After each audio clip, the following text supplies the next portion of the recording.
We are talking with Dwight Chapin about the Nixon trip to China in 1972. How did you find out you were going to China?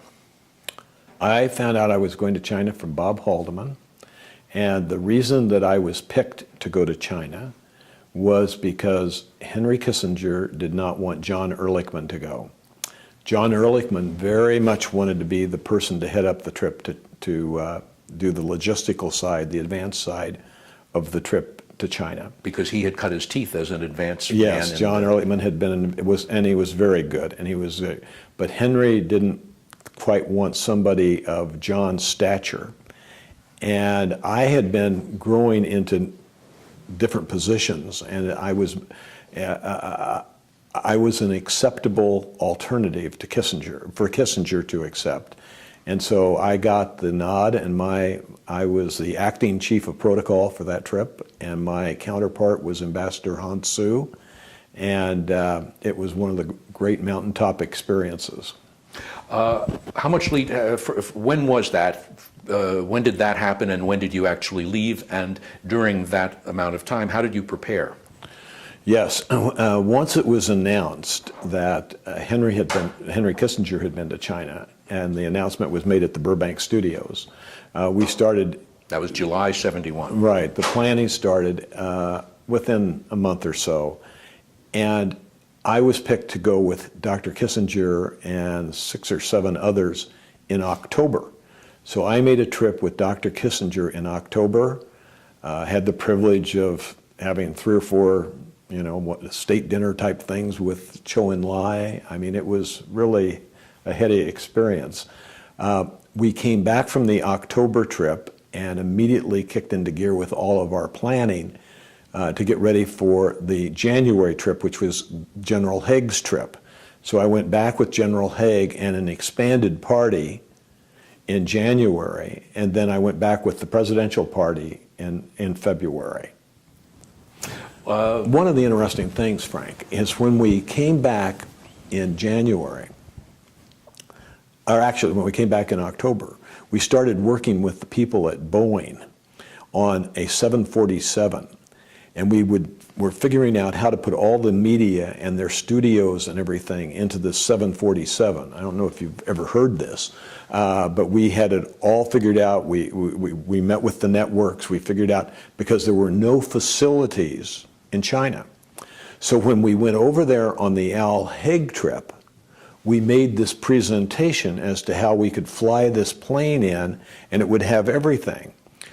The Chinese nodded and everything else and never really gave us an answer. But what they did is that they took everything. It was a face issue. And in other words, for them not to have the facilities would have been reflected not necessarily positively on their country. So what they did is they took our drawings and everything, and they built a facility that looked very much like an airplane, that had all of the stuff that anybody needed, in terms of the equipment and everything. Then also, they wanted us to bring all that equipment, and they offered to buy it all. They wanted all that technology. They didn't want it leaving their country. It's kind of an interesting piece of the puzzle. That must have been, what on that first trip when you were going, and not only going to a place where no Americans and not that many foreigners had gone to that point, the Kissinger pre-trip in the fall, and you were the chief of protocol for this. You had to be diplomatic. What was your reaction when you realized that that there was this gap of communication, of technology? How did you handle that? It was fascinating. Well, first of all, the Chinese were wonderful, and they wanted to learn, and they had this incredibly positive attitude about things. They wouldn't give us answers to questions, which is a theme that goes all the way through even before Nixon departed.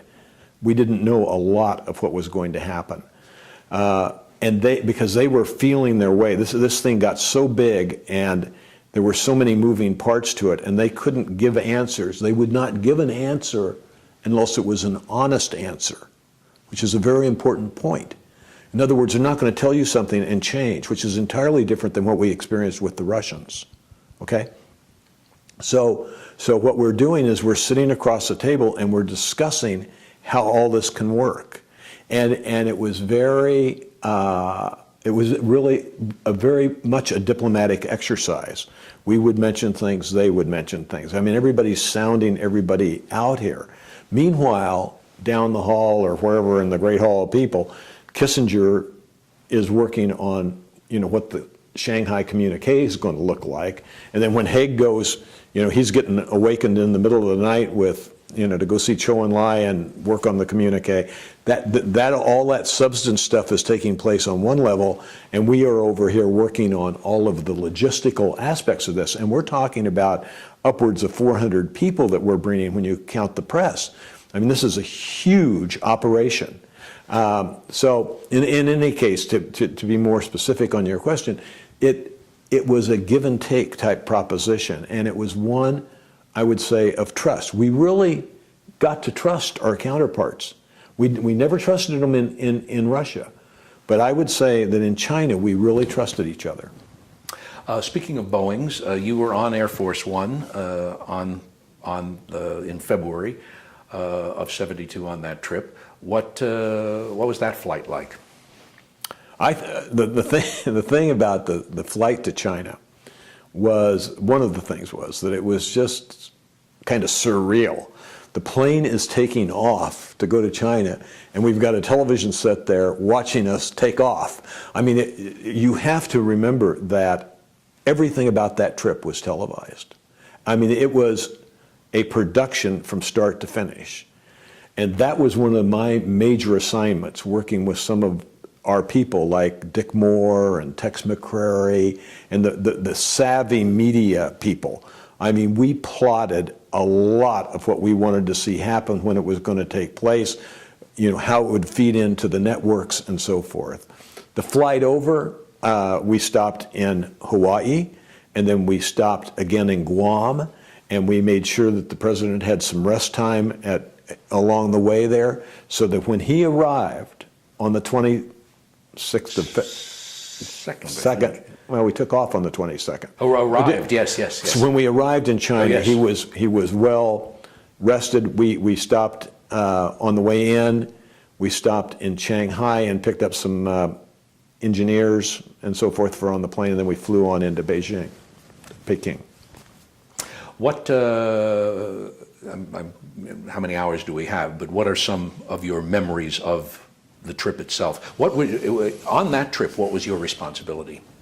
On the actual trip, as opposed to the pre-planning trip? Yeah, on the trip itself, it was to make sure that I oversaw the advance operation, really. Ron Walker and his teams would be working through me with Haldeman and with the president. So I was in the position here of making certain of all the details of what was going to be unfolding, making certain that we had thought things through. I was the one that when Chou En-lai all of a sudden came to the guest house after we had been, the first day we arrived, we were greeted, and then we went to our rooms, and President and Mrs. Nixon went to their suite, and about an hour and a half later, I'm out in the corridor, and I get called over, and Premier Chou En-lai is walking through the door, and he's saying, we're going to go see Chairman Mao, where's the president? And we had no idea that this was going to happen. So I went down and got Bob Haldeman. He went immediately in and told the president, and we decided that just Bob Taylor would go, Winston, who was a Secret Service agent, Winston Lord, who was a Kissinger assistant, later to become ambassador to China, and Dr. Kissinger and the president, and that was the party. I mean, it was that small. And they went, traipsing off to go see Chairman Mao. The Secretary of State is in the building. He doesn't know. I mean, no one else knew. So that's one of my most memorable moments, is when that happened. And some others. Oh, I have some other, you want me to say some others? Sure. Well, I think one of the things that sticks in my mind is that the Chinese were trying to project all of this happiness of people in their country. And so you have to realize that when we went there in October, everything is drab. I mean, grays, browns, just real drab, no color, except for maybe the red big signs that talk about capitalist pigs or, you know, put down the United States of America. I mean, they were in red and you could see them. But everything else was drab. When we went back for the presidential trip and we would go to the Great Wall, there would be all these kids in colorful clothes playing games and jumping around. Like if we went, you know, to Hangzhou to look around kind of the resort area of Hangzhou, there would be all of this stuff going on that none of which had existed on either of the other presidential pre-trips. And they imported all this to try to make, you know, the country look like it was different than it was. And that had a huge impact on me. Dwight Chapin, thank you very much. Thank you, Frank.